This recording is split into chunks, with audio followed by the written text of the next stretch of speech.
મહુવા શહેરમાં લુખ્ખા તત્વો બેફામ બન્યા છે। એક પરિવાર મહુવાના ગાંધીબાગમાં ફરવા આવ્યો હતો ત્યારે 3-4 લુખ્ખા તત્વોએ આ પરિવારજનોને હેરાન પરેશાન કરી, તેની સાથે અભદ્ર વ્યવહાર કરી, અભદ્ર ટિપ્પણી કરી અને મૂંઢમાર માર પણ માર્યું હતું। જોકે આ ગંભીર બનાવને લઈ પોલીસ ફરિયાદ નોંધાવવાની કાર્યવાહી શરૂ છે તેવી વિગતો મળી રહી છે।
મહુવા શહેરમાં આજે એક પરિવાર ગાંધીબાગમાં ફરવા ગયેલ ત્યારે 3-4 લુખ્ખા તત્વોએ આ પરિવાર સાથે દુર્વ્યવહાર કર્યો, અભદ્ર ટિપ્પણી કરી તો મૂંઢમાર માર માર્યો હોવાના આક્ષેપો પણ પરિવારજનો કરી રહ્યા છે।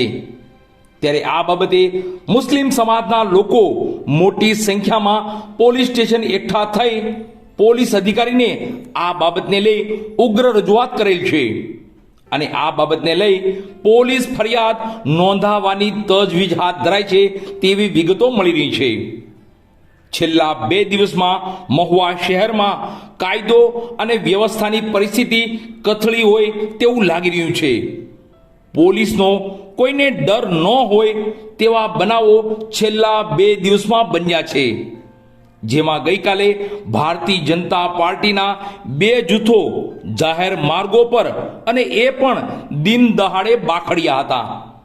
તો આજે ગાંધીબાગ જેવા જાહેર સ્થળ પર એક પરિવારને લુખ્ખા તત્વોએ હેરાન કરી, અભદ્ર ટિપ્પણી કરી, માર પણ માર્યો તેવી વિગતો મળી રહી છે। છેલ્લા 2 દિવસમાં બનેલા આ બંને બનાવો પરથી એવું લાગી રહ્યું છે કે મહુવામાં કાયદો અને વ્યવસ્થાની પરિસ્થિતિ કથળી રહી છે।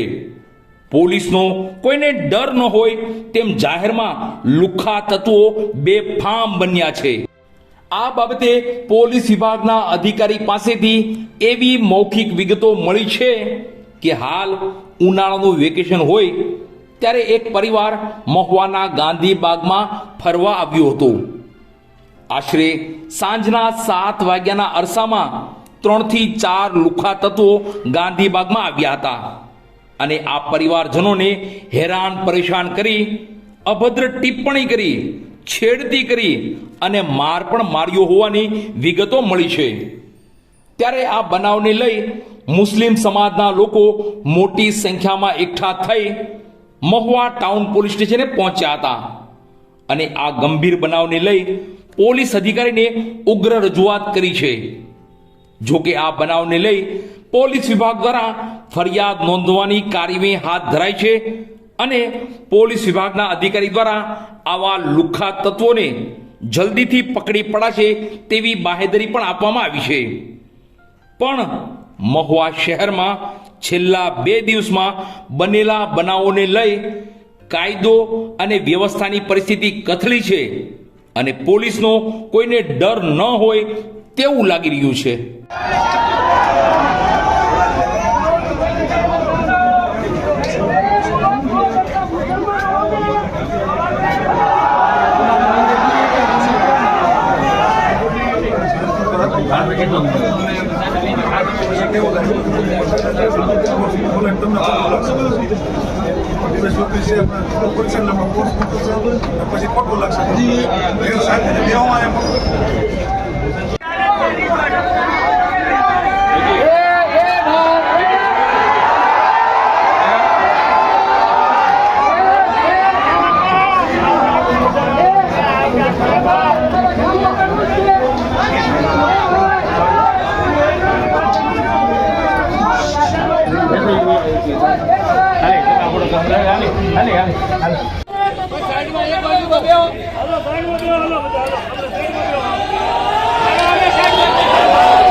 આપ પોતપોતાના ઘરે જઈ અને આપના પરિવાર સાથે એન્જોય કરો, તહેવાર એન્જોય કરો પ્લીઝ.